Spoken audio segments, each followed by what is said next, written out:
Esse é o oitavo episódio. É sério, mamãe. Mamãe, tá muito, mamãe.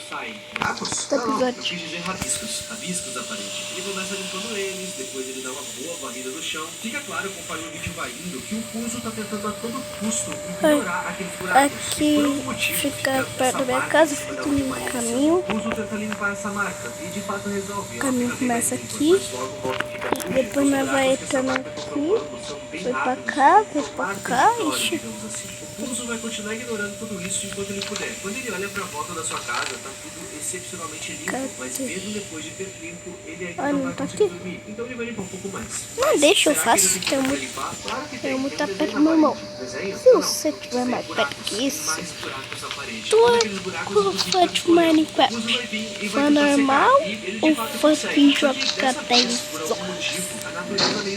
Que meu irmão, eu jogo mais que 10 horas de Minecraft.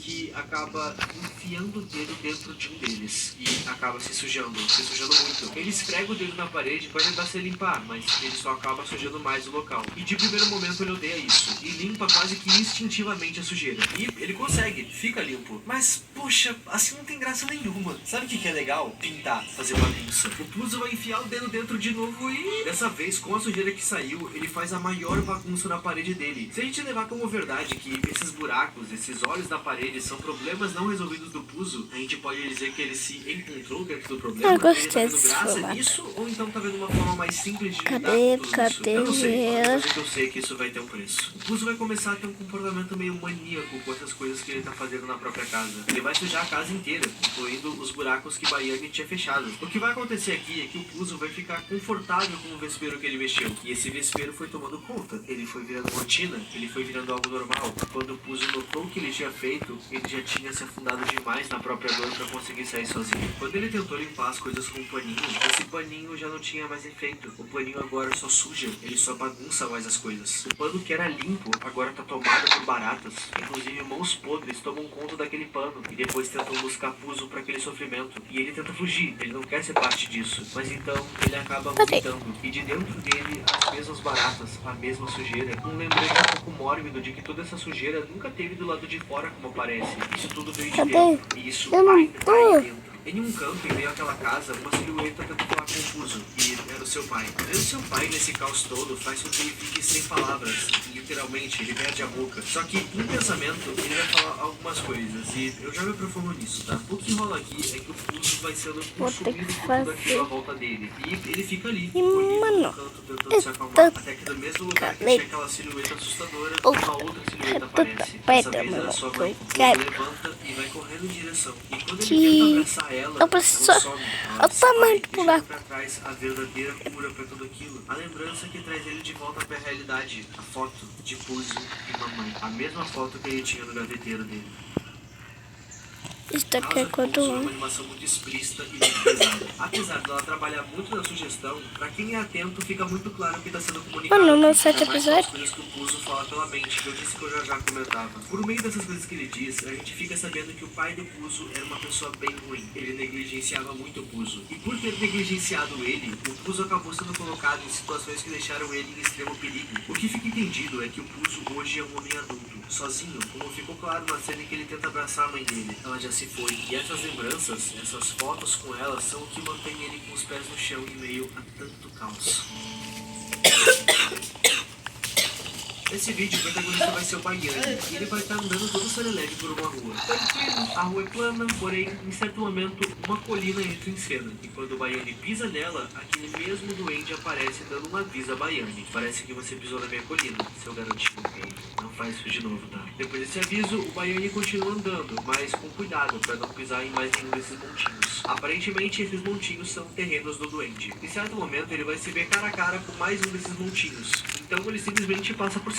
Mas distraído com a incrível manobra de pernas que ele fez, ele acaba pisando no outro lado de frente. Nossa, você não ouviu? Não pisa na minha colina. Você tem sorte de eu ser tão compreensível. O Baiane parece estar perdendo o ânimo daquela caminhada. Pelo menos é o que o semblante dele está comunicando agora. Ele continua andando por aquele local, até eventualmente se ver cara a cara com mais um desses terreninhos. No início do vídeo, o Baiane estava feliz, andando livremente pela rua. Mas então esse duende começou a pôr regras pra ele, limitando a liberdade dele de andar pra onde ele quisesse. Isso pode parecer pouco, pode parecer meio bobo, mas lembrem, sujeira na parede era bem bobo pra gente, até a gente descobrir qual era a luta interna do Puzo. A gente não sabe qual a luta interna do Baiane. Até A gente gosto não desse sabe negócio senão de justamente coisa. liberdade. E ficar pensando nisso, em ser amarrado mais uma vez no obstáculo no caminho, mas o Baiane perdeu o controle, ele perde a paciência e simplesmente chuta aquele terreno. Erro atrás de erro. Meu irmão, esse cara é muito velho da mãe. Ele é muito velho da porra. Ele só quer nossa... Parece que esse lugar tá muito quente. Ah, cavalo. Ele só quer... Nossa, quem?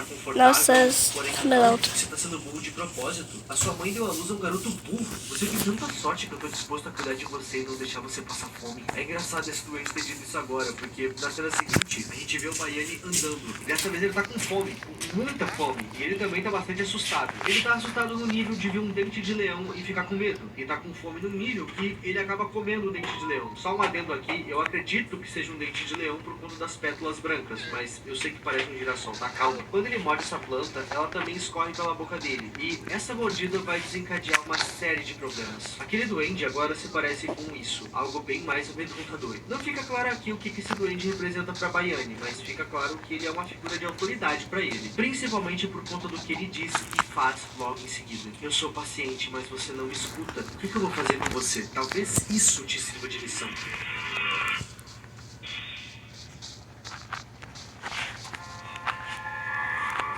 O local tá extremamente distorcido. O Baiane tá sentindo o mais puro sentimento de vergonha. Vergonha de si mesmo e vergonha de alguém ter visto o que aconteceu. E caso não tenha ficado claro com o som e a luz vermelha piscando, esse duende, que é uma figura de autoridade pra Baiane, bateu nele. Mais especificamente, na mão dele. E só quem já passou por algo desse tipo em público sabe o quanto de vergonha isso pode causar. O Baiane tá triste, ele tá inseguro e com medo de ser punido de novo. Os locais que ele não pode encostar agora se parecem com rostos distorcidos. E pra variar, ele acaba encostando em mais um. E aquele duende, que já tava estranho antes, agora tá mais ainda se parecendo com isso. Por mais que eu tente, você sempre destrói os meus sonhos. Talvez seus pais tenham tido sorte de não terem criado um rato inútil. Você é o responsável por me levar a fazer isso. O Baiane é punido mais uma vez. Só que dessa vez eu real não posso mostrar o que aconteceu com ele. Eu não quero que vocês vão longe pensando, tá? Ele apanhou. Só que o desenho é meio gráfico, então eu não vou mostrar. O Baiane vai continuar rastejando pela estrada em que ele tava, até colapsar de cansaço. Ele apanhou demais, ele andou demais. Nesse momento, diversos outros duendes vão encontrar ele e vão arrastar ele até em casa e colocar ele na cama pra dormir. E por meio de duas escritas na tela, a gente consegue saber que as intenções desses duendezinhos são boas. Por isso, suas feridas rapidamente, a gente tá aqui pra cuidar de você. Se aquele duende mau que bateu no Baiane for alguém de autoridade pra ele, eu vou presumir que ele seja algum membro da família do Baiane. Já ficou claro que ele não é pai nem mãe. Porém, esses duendezinhos que salvaram ele talvez sejam membros da família, irmãos, tios, primos. O que importa é que dessa vez eles são membros que fazem o que uma família deveria fazer, acolher. O Baiane tá andando de novo no seu chão, dessa vez sem coisas no seu caminho. Prestando atenção no céu desse cenário, fica claro que tá anoitecendo. O Baiane tá bem, o seu semblante comunica paz, confiança, tranquilidade, e ele vai caminhando até a sua casa novamente. Quando ele entra em casa, algo vai chamar a atenção dele. Na sua cama vai ter uma outra versão dele mesmo, aquela versão machucada dele. Ela tá deitada na cama, deixando claro que o Baiane que tá deitado e o Baiane que tá de pé são pessoas diferentes. Mas, como assim? Eu já explico. O Baiane que tá bem, que tá de pé, parece não ligar muito pra isso, e segue subindo as escadas pra cima. Vai subir pra baixo? Ele queria chegar até o telhado da casa pra observar as estrelas. A noite tinha acabado de começar, e lá em cima ele fica observando as estrelas sem nem notar o que tá atrás dele. Se eu morrer de No caso, fome, era ele vai mesmo, ser uma só que aquela versão grande dele que foi machucada. palhaçada. E aqui, essa versão vai brigar Peraí, muito com aqui ele, no perguntando como que ele não consegue ser Bedrock, feliz, como que se ele eu não consegue morrer, distrair meus medo itens com isso que tá não acontecendo. E o Baiane disse que é porque eles ele ama ficam os amigos dele, por o bastante amigo dele, tempo. Uso. Nisso, aquela versão deteriorada do Baiane diz que ele é burro e não passa de uma falha no legado deles, e que todo aquele sofrimento é culpa dele. Nisso, a versão piorada do Baiane, a versão triste do Baiane, dá um fim na versão completa dele, na versão feliz dele. Amigos, House of Puzo, como eu falei desde o início, é uma série sobre trauma core. Puzo e Baiane têm mais ou menos o mesmo problema, se vocês analisarem. Ambos são extremos, mas o problema é o mesmo. Família, hoje não vai ter. E sua exigência é ficar um pouco disposto a se situações ruins, situações essas que criaram marcas que ele vai carregar pra sempre. Essas marcas são as sujeiras da sua casa. Às vezes ele tenta encontrar conforto nelas, mas quando isso acontece, ele não consegue voltar, não sozinho, não seu sacrifício. E essas sujeiras da alma não devem ser ignoradas nem banalizadas, elas devem ser tratadas. Enquanto Puzo era negligenciado, do outro lado da moeda, Bayane era super cobrado. Aquele duende, ele não é os pais dele, mas pode muito bem ser um irmão mais velho que cuida dele, um avô, um tio. O ponto é que ele toma conta do Bayane, e tudo que o Bayane faz está errado. Ele é punido com agressões. Nisso, o Bayane, para conseguir viver, se dividiu em dois. O lado que ignora o dançador e tenta viver a rotina, é essa faceta que ele deve mostrar na escola, pros amigos, enquanto em casa, ele é aquele Bayane, o da cama, machucado, raivoso, e no fim do dia, ele culpa a si mesmo por se negligenciar. E quando ele explode, ele magoa pessoas que ele ama, e ele se magoa, como a gente pode muito bem ver acontecendo no final do episódio. É só ele que sai machucado, mais machucado. E amigos, o Ip aqui vai ter que dar aquela velha lição de moral em vocês agora. E eu vou contar uma história engraçada pra vocês. No 5º ano do ensino fundamental, eu quase repeti de ano. Eu tava zerado em quase todas as matérias, principalmente matemática. E, bom, eu não queria ficar pra trás, eu não queria perder meus amigos. Nisso eu resolvi recorrer ao que os professores sempre falavam e eu nunca ouvi porque eu não achava que funcionava assim. Eu resolvi estudar em casa. E simplesmente funcionou. Eu fui do pior aluno em notas pro melhor aluno da minha sala em notas. E também descobri no completo acaso que eu sou absurdamente bom em matemática mesmo odiando a matéria. O que eu quero dizer pra vocês com isso é que muitas vezes, e acreditem em mim, muitas vezes, o mais óbvio é a solução. Sabe quando tu quer falar com um amigo, mas não sabe como? Fala mesmo assim, sem saber como, sem saber quais palavras usar. Às vezes, quando eu ficava muito triste, eu sentia vontade de ligar pra um amigo, só pra ouvir a voz de alguém. Mas eu achava que ia acabar incomodando com a ligação e acabava não ligando. Mas hoje eu vejo que essas inseguranças não servem de nada. Elas não são verdade. Elas só estão na minha cabeça. Eu ligava, ficava bem, e a pessoa também. Não tem nada de errado em pedir ajuda. Não tem nada de errado em assumir um erro. Ou simplesmente aceitar que uma sujeira da alma tá difícil de limpar. Tu não precisa limpá-la sozinho. Tu não é fardo pra ninguém. Às vezes o convívio familiar é ruim.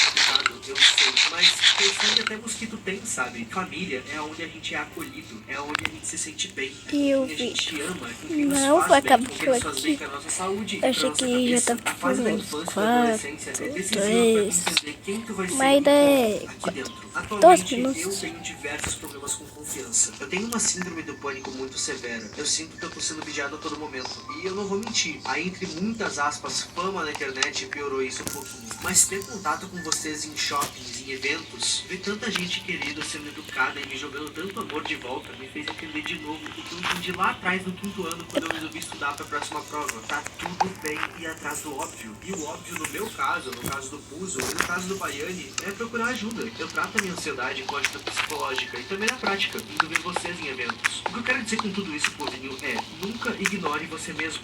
Nunca esconda você mesmo dos outros. A gente é tão jovem ainda. Não percam tempo escondendo o sorriso de vocês atrás de um problema que eu tenho certeza que é passageiro. Tudo tem uma solução. Tudo tem que ter uma solução. E pra você que tá vendo esse vídeo de manhã, eu espero que tenha um ótimo dia. Tá vendo à tarde? Eu espero que teu dia tenha sido melhor que ontem. Tá vendo à noite? Eu te desejo uma ótima noite de sono. E se não estiver vendo de madrugada, relaxa. O sol já já vai nascer. Obrigado por estar vendo esse vídeo até aqui. O meu nome é Ip e tchau. E o vídeo acabou do item. Mas tem mais 5 minutinhos desse foto vai passando. Quebrou. Uau.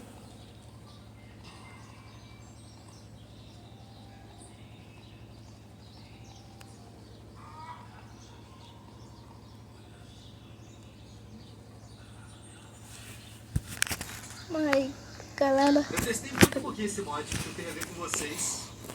galera, Já começa assim, tá todo bugado. O mod que é em teoria. esse foi o vídeo, tá? Tchau.